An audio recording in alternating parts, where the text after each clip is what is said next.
Hey Unwrappers, if you're after a last-minute gift, The Week magazine is the perfect present for friends and family, one that will open them up to a world of new opinions and fascinating debates. Give 6 free issues of the magazine, then save an extra £5 on gift subscriptions in our flash sale, if you order by the 12th of December. Visit theweek.co.uk/offer and enter the promo code FLASH to redeem. Gift subscriptions begin with the first issue of the new year. That's theweek.co.uk/offer and the promo code FLASH. IG offers a range of investment products, whether you're an active share trader or prefer to have your portfolio managed on your behalf. They want you to be the most informed you can be when investing, so they offer educational resources and tools available 24/7. And with access to over 70 key US stocks outside of normal trading hours and zero commission on US stocks if you trade 3 or more times in the previous month, you're primed to make the best of any opportunity. Note, market liquidity can be lower and spreads wider compared to main session trading. If you want to find out more, search IG Investments. The value of shares, ETFs and ETCs can fall as well as rise, which could mean getting back less than you originally put in. And now, on with the show. It's the week ending, Saturday the 10th of December, and this is The Week Unwrapped. In the past 7 days, we've seen new Christmas walkouts announced by unions representing train workers, nurses, ambulance drivers and border force staff, the Labour Party unveiling plans to decentralise government and replace the House of Lords, and Glastonbury revealing their 2023 headliner, Sir Elton John. You can read more about all of that in The Week magazine, but we're here to bring you some stories that passed under the radar this week. Big news not making headlines right now, but with repercussions for all our lives. I'm Ollie Mann, and let's unwrap the week.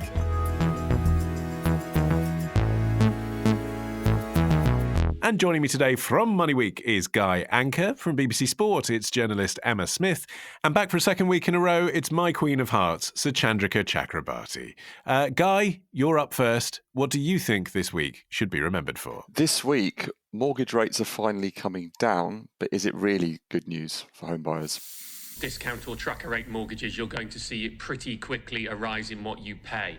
My rule of thumb for how much you'll go up on a typical repayment mortgage is expect to pay around £40 a month more per £100,000 of mortgage. So if you've got a £200,000 mortgage, that would be £80 a month. Another way of saying it is around just under £500 a month more per £100,000 of mortgage. And of course, this is on top of the other rises that have been in place. Your old boss there, Guy, Martin Lewis, speaking to Good Morning Britain on ITV during the post-Truss fallout. News on mortgage rates this week, though, slightly different. Yeah, so new average 2 and 5 year mortgage rates are now at less than 6% for the first time in 2 months. But there's a big but here. If we would have this conversation 6 to 9 months ago, average rates would be in the 2-ish% category. So although they're coming down, they are significantly higher than what they were. And in pounds and pence, what does that mean? If you're on a 1% mortgage, a lot of people are at the moment, and you come off it, this is a big problem, people remortgaging onto higher rates, and you move on to something like 6%. On a typical £150,000 mortgage, you're looking at another £380 odd a month on your monthly bills. That's the pounds and pence impact of the mortgage crisis we're in. So the news is that mortgage rates are coming down a little bit, but they're still incredibly high, and it makes it also really difficult to get on the housing ladder as well. Yeah. And one of the things actually that Martin Lewis was doing this week, I think, with Jeremy Hunt, the Chancellor, was talking about what banks and mortgage lenders can do for those people that are in that situation, coming off a low fixed rate mortgage and then suddenly being faced by this enormous hike. Do you think that's going to come to anything? I mean, do you think the banks are going to step in to offer assistance? I hope so. I don't know if it will. I'm really glad the government's listening to Martin, by the way, because I'm biased, but he's the best in the business.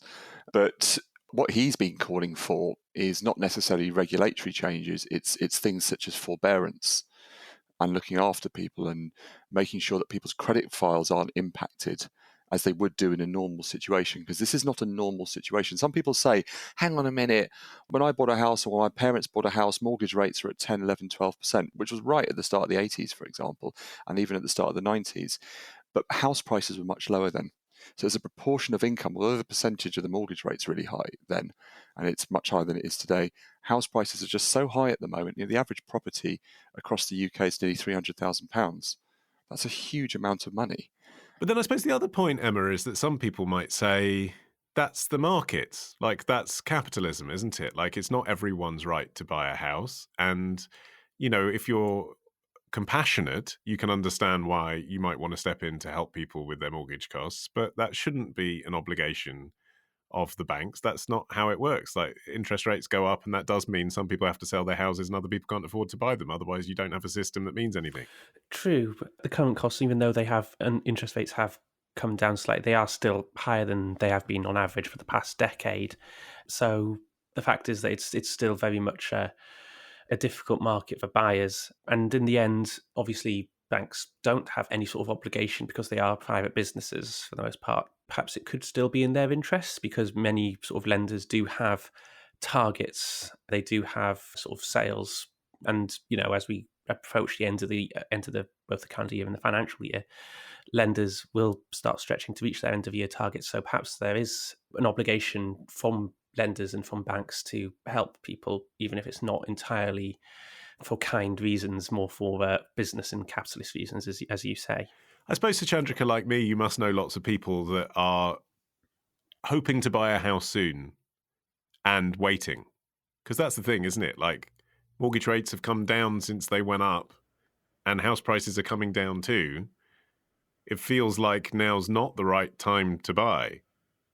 Yeah, I guess so. And as Guy mentioned, we can't really look to the past for how this situation is going to pan out. Because yes, we had high interest rates back in the 80s and the 90s. But at the moment, we're also living through a cost of living crisis and bills are squeezing people. There seems a knock-on effect on rent, certainly in London and other big cities. And it just seems that there are lots and lots of consequences and a huge domino effect, which goes beyond people trying to buy a house, which is really difficult and a really stressful thing. And I'm just wondering, which bit of a thread do you pull from this kind of mess to try and make it easier on everyone? And I guess I have a lot of questions for Guy in that respect. I don't know if he can answer all of them. Well, I'll do my best. And I actually believe that the housing market is so central to so many of our economic lives. Because you rightly say, Suchandrika, that it's not just mortgage rates don't just impact homeowners, they impact renters as well. And all of a sudden, whether you've got a mortgage or whether you're paying rent, if you're impacted by these rises, then that's going to eat an even bigger chunk out of your monthly, weekly wage, however you're paid, on top of rising energy bills and rising food costs, etc. And so, to be clear, they impact tenants because landlords are going to put rents up to cover the gap. That's exactly the case. The housing market influences so much of our long-term plans, what we do. We're a nation that's obsessed with buying homes. If you live in Manhattan, for example, in New York, it's a very different story. A lot of people rent there.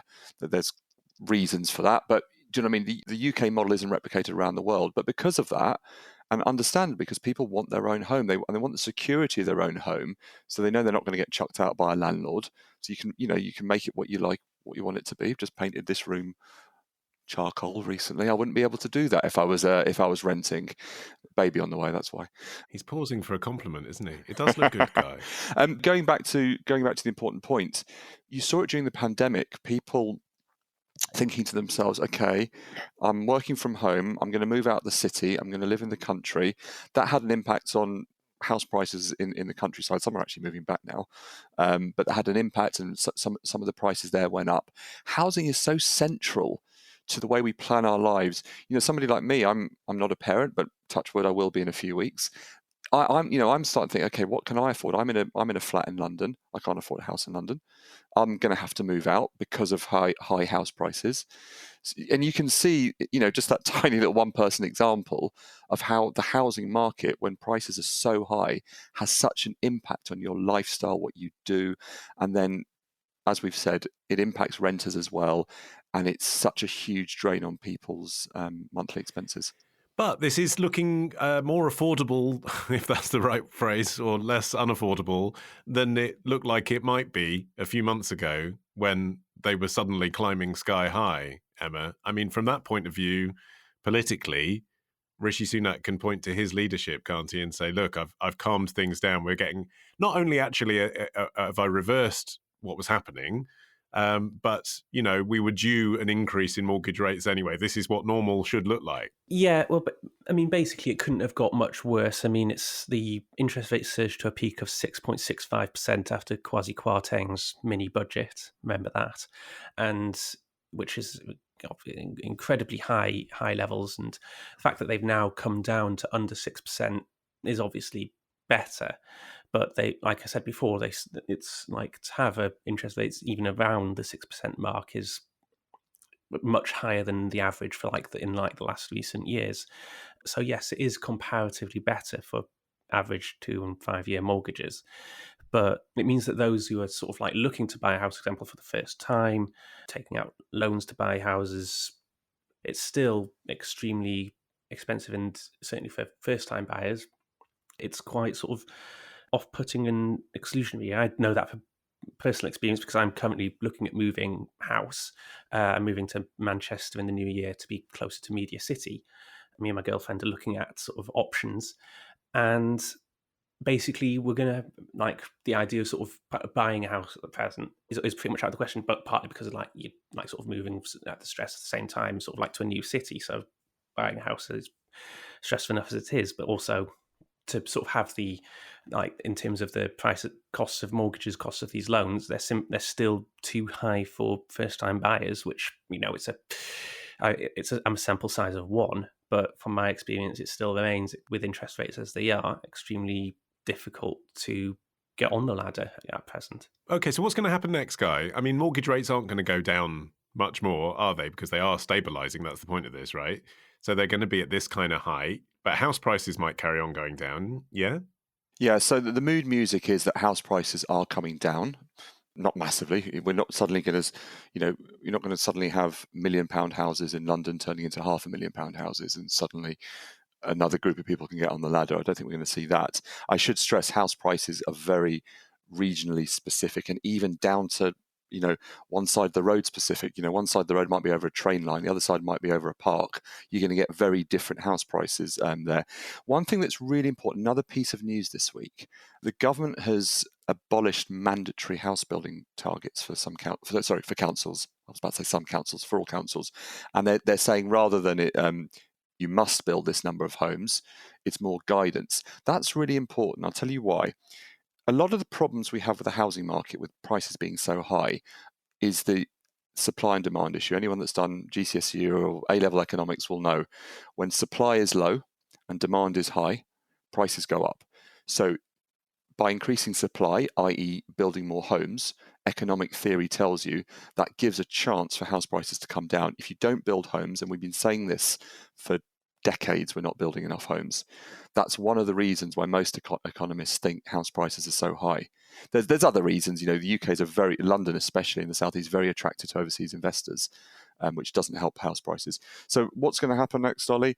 Mortgage rates are almost certainly going to stay high. Whether they yo-yo a bit from where they are now, we don't know, but they're going to stay high unless something we haven't thought of, something dramatic happens, which is going to make it very difficult, A, for people to get on the ladder who aren't on the housing ladder, and it's going to make it very difficult for people coming off fixed rate mortgages and, wow, I was paying 1% and suddenly I have to pay 6%. And on a typical home, that's next to £300 a month. £400 a month. That's a horrible amount of money to have to pay. So this point about house building is so central to the future of house prices in the UK.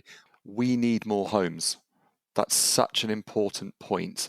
And that's one of the only ways we're going to get house prices to come down. Although I should say there's probably people listening to this who are using their home as a pension and want house prices to go up. And I don't begrudge them, by the way, that. However, high house prices make it so difficult for the people on the other side of the coin to get on the housing ladder. And therefore, that has such an impact on our whole economic lives. Okay. Emma, you have a not entirely unlinked story, which we'll get to next after this. IG offers a range of investment products, whether you're an active share trader or prefer to have your portfolio managed on your behalf. They want you to be the most informed you can be when investing, so they offer educational resources and tools available 24/7. And with access to over 70 key US stocks outside of normal trading hours and zero commission on US stocks if you trade 3 or more times in the previous month, you're primed to make the best of any opportunity. Note, market liquidity can be lower and spreads wider compared to main session trading. If you want to find out more, search IG Investments. The value of shares, ETFs and ETCs can fall as well as rise, which could mean getting back less than you originally put in.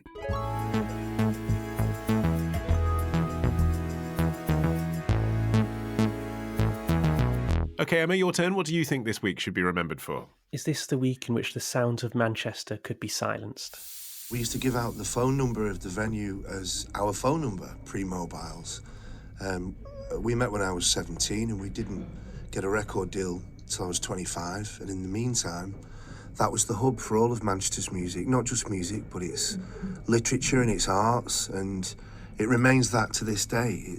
They are great facilitators of the art. Lead singer of Elbow, Guy Garvey, speaking to BBC Radio 4's Today programme a couple of weeks back. Emma, what was he talking about and what's happened this week? So he was talking about Manchester's Night and Day Cafe, which is one of the most famous live music venues in Manchester. Since 1991, several of the most famous British music acts have played there, had their big breaks there. Bands like Elbow, Arctic Monkeys, Kasabian, more recently likes of Wet Leg have got their starts there.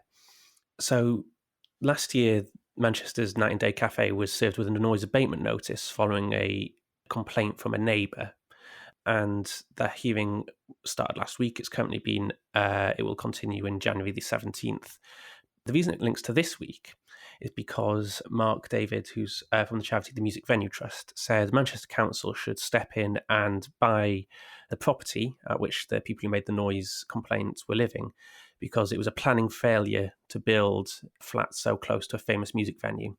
So for context, the venue was built in 1991, the flats next door were built in 2000, and then the resident moved in 2020. That's the time frame. So how was a set of flats allowed to be built next door to a very well-known music venue? Okay, so you've got very famous music venue, given a break to lots of Mancunian artists, known for making a lot of noise because it's a night venue, as the name would suggest. The council give permission for a block of flats next door. Someone moves into the block of flats and says, oh, it's a bit loud here. On the surface, you'd think, without this going to court, that they wouldn't have a leg to stand on, wouldn't you? I mean, if the flats came after the venue, if the venue pre-existed the flats, then they moved in knowing. I mean, it would be like moving next to Silverstone and complaining about the noise of the cars, wouldn't it? Yeah, it is clearly an emotionally driven issue because, as you heard with Guy Garvey there, for a lot of these bands, this venue's been key in their success in their careers. A lot of people who've lived in Manchester talk very passionately about Night and Day Cafe, but there is some sympathy on the other side because obviously, you move into a flat which has got all sort of like Manchester Council have said that all planning permissions were met, and so there was no need for them to act in terms of buying the flat.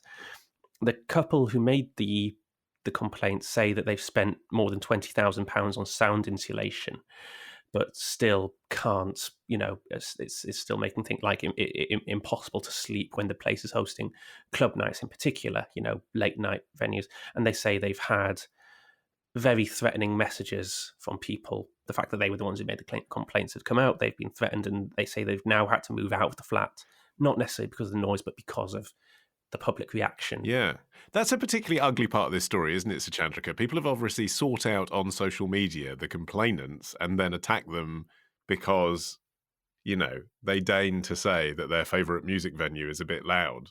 I mean, if it is and they can't sleep, they are allowed to say so without living in fear.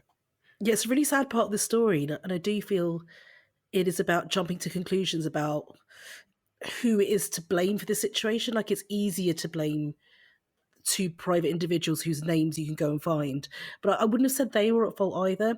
I will just quickly add that there's been some research from the National Research Council of Canada who claim that noisy neighbour sounds are the most annoying kind of sound, and they can affect your sleep and lead to heart disease. So it isn't good that they were subjected to this. But on the other hand, what happened with the planning permission? So there's a bit in the report that the council sort of responded to the BBC and said, oh, the language isn't that great. It's a bit muddled, but they kind of said basically the developers went ahead and didn't have a second acoustic report done. So it does seem like the developers were kind of buying a plot of land and making the most of it and then selling the flats as though they were livable in, which they weren't. So I wouldn't be too quick to go and blame buyers. I mean, we've just mentioned in the last story how difficult the housing market is. Manchester's getting a lot of new build flats. It's getting a lot of people living in the centre. It's getting a lot of the problems that London has had like a few years later. And so people are probably desperate to find a decent flat. They think they found one. Oh, it's next door to a music venue, but like surely it's fine. It's for sale. And then they move in and they find out it isn't. I'm not fully blaming the buyers. At the same time, Night and Day have been treated pretty badly in this situation as well, right? Well, I'll read the statement that Manchester City Council gave the BBC. They said the local authority has, quote, never threatened to close down this venue, because obviously some of the artists have been talking quite emotionally as, you know, if they have to turn the volume down, that means they have to close down. Manchester City Council are saying we're not asking them to close down, we're asking them to be a bit quieter. They added, it is important to reiterate throughout this process, extensive discussions have taken place to try and address the statutory noise nuisance, which was the sole reason a noise abatement notice was served. It's also important to state that the source of complaints regarding this venue relate to very loud music played into the early hours of the morning and not live band performances. So again, even the council guy seemed quite nervous of annoying people like Elbow and getting all of these bands saying that this is an outrageous decision, they never should have built the flats there. But with the slight danger that we are now prosecuting the case that the Magistrates Court are looking into, the council do have responsibility for agreeing to this block of flats there. They can't just turn around and ignore now. Absolutely. And listen, I've got total sympathy for the venue, by the way, because they've been going for years and they're a music venue and music is loud, you know, and that's just the way it is. In the same way, like you say, if you move in next to Silverstone, you can hear loud cars. So Chandrika, you were talking about sort of blaming the residents. I certainly don't blame them at all. But there is always that buyer beware. When I bought my flat, I remember driving around at 11 p.m. just before I bought it, just to see what it was like at that time of night, you know, and it was fine. And I went for it because it's kind of in a semi-urban place. And there's certain things you should always do as a buyer. But Ollie, your question about the council, it does beg that big question, why on earth was planning permission allowed for a block of flats next to a music venue? You know, you get blocks of flats next to loud venues all the time, you know. You get blocks of flats near football stadiums, but they're only obviously near other loud places, but at least they're loud in sort of more sociable hours than a nightclub or a music venue. But yeah, it does beg that question, why on earth that was allowed to happen in the first place. It's a long time ago, of course, that these were allowed to be built. I suppose in a way, Emma, it comes back to Guy's earlier point about the government abandoning the Conservative manifesto commitment to build 300,000 homes per year this week. Because obviously some people absolutely would choose to be next to a night venue in the centre of a big city like Manchester because they want that kind of life. But a lot of people end up in flats like that because of that supply and demand issue. Like they can't find what they want anywhere else apart from somewhere they might think is undesirable. Yeah, absolutely. I think also there is sort of like, while the government banned that issue, the fact is that there is such a need for new housing and new builds that often, you know, it plays into the rush for housing in cities in recent years. Manchester especially has had several new builds, you know, not built to last in sort of like, I mean, I know that these flats were built in 2000, but in the end, that's not actually that long ago, relatively speaking, and it all plays part of sort of like the rush for housing in, you know, places like Manchester. And when people are looking for places to live, it does mean that they might sometimes rush into finding places which aren't, you know, don't turn out to be what they want in the long term. And I mean, what I would say is about, obviously this couple moved into this flat in 2020 during COVID, and they did move next to Night and Day Cafe. As the name suggests, Night and Day Cafe doesn't look like a traditional nightclub. It looks like a cafe. Or do, Suchandrika, people get used to the idea that things like privacy and silence are luxuries for those living in the suburbs, that you just can't get that if you live in an urban area? I hope not. And I think the fact that this couple was sort of complained suggests no. And also complaints are up to councils, noise nuisance complaints are up. I think that what's difficult is they've spoken out and they've kind of made their flat unsellable, which is really tough. And again, like, should that be on just two private individuals? Because people have been living there since 2000. So again, you can suggest, well, as they said to the BBC that previous owners have had a problem with the noise, as did other residents, but they weren't willing to come forward. So there's this secrecy around the problem because people want to sell their flat on. So that seems unfair. And also, just quickly to go back to the council, in the statement they gave to the BBC, so I find this a bit slightly mangled English, but let's see what you think. They said an acoustic report had been submitted and signed off in accordance with planning requirements and processes at the time of the development back in 2000. The report recommended a second acoustic report was made as part of the building regulations process. The developer did not use local authority building control, and the physical works to allow for the change of use were overseen by an approved inspector. So I don't fully understand that, but it sounds like the council is saying the developer did something wrong. As such, the council does not hold any further records. Well, that feels convenient. So it feels like there's a lot of buck passing, and at the end of the day, the possibility that two people who maybe struggled to find a flat took the flat that they could because they felt buying was a better investment than renting. Which one of us doesn't think that? They're kind of stuck in this situation with two much more powerful bodies deciding the fate of their property. I have a lot of sympathy for Night and Day. I really hope people on social media are leaving that couple alone. But it seems that the council and the developers have all the power here, and possibly they didn't do their job all that well because they were the ones who were like, let's build this flat here. Let's put a bedroom next to this Night and Day cafe. And as the owners say, they spent $21,000 on sound insulation, and the music is so loud it makes water ripple in a cup by the bed. So it's not just the sound, it's the vibration as well. It makes half their flat uninhabitable.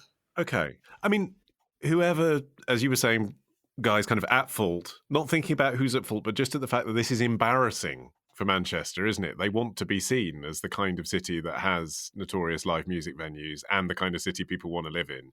Just because it's embarrassing for them, what do you think about this idea that Emma's brought to us that the council buy the flat back, that could be the solution to this, just as a sort of loss leader to stop this negative publicity? It's interesting because I can understand why that's come up as one solution, because it does come back to the point, why on earth were flats allowed to be built so close to a live music venue? But as we were saying, we do have a housing shortage in the UK.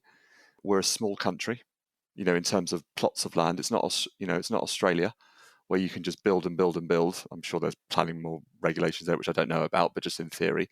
So we are more restricted in this country.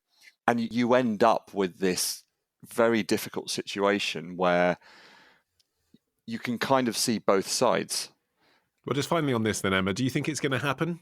I mean, what do you think is going to happen? The case goes back to court, doesn't it? They adjourn again in the new year.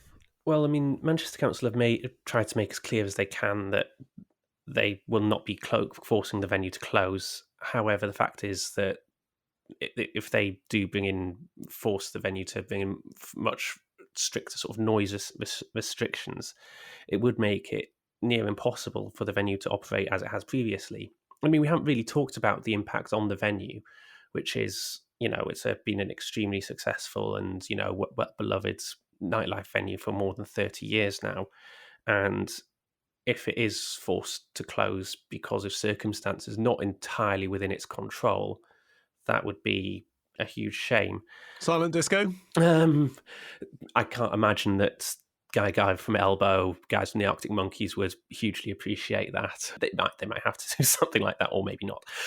But the fact is that I think that it comes down to the fact that these flats shouldn't have been built as they were in the first place. I mean, at the hearing, the Peter Rogers, an acoustic expert at the hearing, said that the council should have done more. It looks as though it's been a failure by the council and by the developers.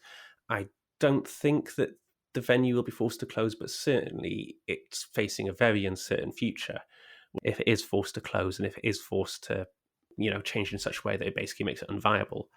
That would be an incredible shame. Yeah, you can kind of imagine a situation, can't you, where you get the worst of all worlds and, Night and Day just are allowed to make noise 50 days a year, but not the rest of the time. So they have a business that's not as good. And Manchester City Council have this terrible publicity, but don't buy the flat. So everyone's slagging them off. And then the people that live there still have to put up with the bad noise. That's my prediction. Yes. It's not my positive spin. Sounds plausible, doesn't it? So Chandrika, you're up next after this.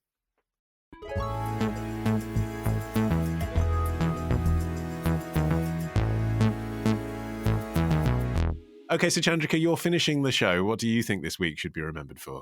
Is it time to dust off your Tumblr? Now, you might be thinking to yourself, how have I never heard of this film before? It sounds like a classic along the lines of Goodfellas or Gangs of New York. That's how I felt waking up the other day, and my Tumblr dashboard was full of memes, aesthetic photo posts, and in-depth analyses of the film. It's quite likely for you this is your first time hearing about the movie, especially if you don't have a Tumblr.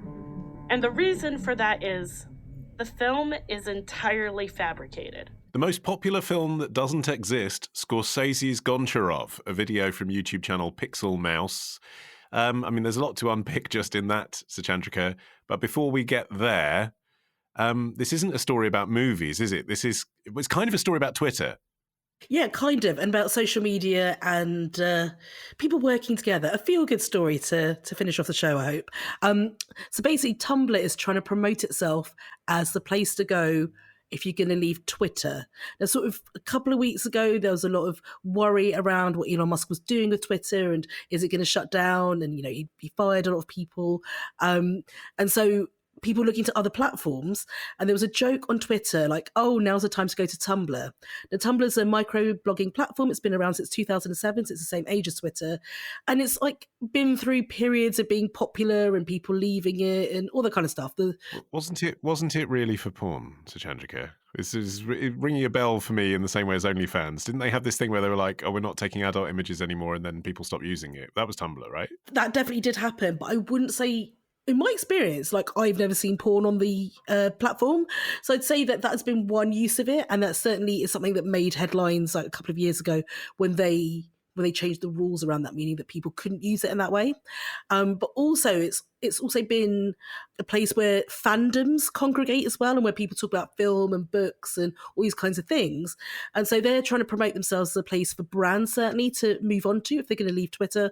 There's a piece in Ad Age, which came out at the end of this week, which is a real deep dive into what Tumblr is doing. They're speaking to lots of Tumblr insiders and looking at their strategy, how they're going to attract people from Twitter over to Tumblr and maybe keep them there. Yeah, I saw an interesting piece as well, Emma, today in the New York Times about Meta having a kind of board meeting, last minute emergency. What can we do to capitalize on people leaving Twitter? But that's not really a surprise, is it? I mean, if you ran a social media company and you're aware that there's potentially a movement for people to leave one of your rivals, then of course you're going to try and create an alternative. The question is really, people who like Twitter, they like Twitter, don't they? Are they really going to recreate Twitter on Instagram or on Mastodon or on Tumblr? It's a different thing. Yeah, it's sort of the issue that all the sort of the pretenders to the throne have, which is Twitter's incredible sort of like the ease of use, the access to sort of news. It's certainly useful for journalists. It's that's the issue it has, which it doesn't. You don't really have that sort of same usability or the same sort of format on other social media sites. The fact is that brands will follow where the people are. They will follow where the most clicks are. They will follow where the most views are. And if more people are leaving Twitter for Tumblr, the brands, the advertisements will follow. Are more people leaving, though, Guy? I mean, Elon Musk, who's been tweeting rather prolifically about all this stuff, says there are actually more people on Twitter than ever. Yeah, and obviously he's party to the figures that none of the rest of us are party to. Obviously, I don't know the truthfulness of those figures. But I think it will come down to what are you interested in. I use Twitter a lot. My wife sometimes complains I use it too much. That's because I'm a bit of a news junkie, and I use it for news and sport. What's going on in the news? What's going on with football? Basically, that's why I use it, and it works for that. If I was more interested in reading watching people's stories, what's my aunt been up to this week down on the coast in Brighton, I'll go into Instagram stories. But that's not where. Well, I am interested in my aunt, but that's not. They serve different purposes, if you see what I mean. LinkedIn is very much about work and your careers. Have you noticed it get more toxic, though? That's the criticism, isn't it? People say, regardless of what they think about Elon Musk, people think since he's taken over, it's become a more toxic space. Have you noticed that as someone who uses the platform a lot? I think it's been toxic for years. I haven't noticed a difference. I mean, 2016 Brexit, it doesn't get much more, the vote doesn't get much more toxic than that. That was long before Elon Musk. And you see slanging matches and proverbially shouting at each other all the time across Twitter. I suspect you see it more than you see on other platforms, but that's because what Twitter is. It's about issues.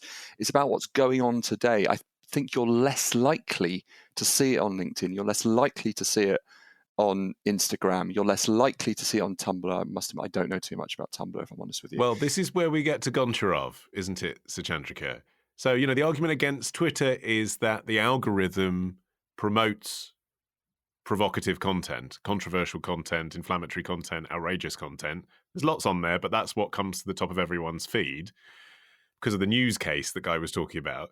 Tumblr does work differently, and so you have more creative, collaborative content going on, including this film that doesn't exist. So tell us about Goncharov. Yeah, so Tumblr doesn't have the kind of algorithmic stuff going on that you have on Twitter, and certainly much more on TikTok, where the algorithm is boss and decides exactly what you see. This is much more about following people and reblogging their content. So Tumblr, it has like quite a Gen Z, quite a young audience, and it has been used by Netflix and Marvel to promote films such as Black Panther, Wakanda Forever. So it's got that history with kind of film with promotion. And this is why it was such a good place to begin this whole Goncharov business. So for people who've not heard about this, there's a 1973 mafia thriller that's recently been resurfaced, and it's taken social media by storm. It's got thousands of fans writing about it, reblogging about it. There's fan fiction, there's trailers, there's playlists on Spotify, there's loads of TikToks explaining it. So it's gone fully sort of multimedia across all social media.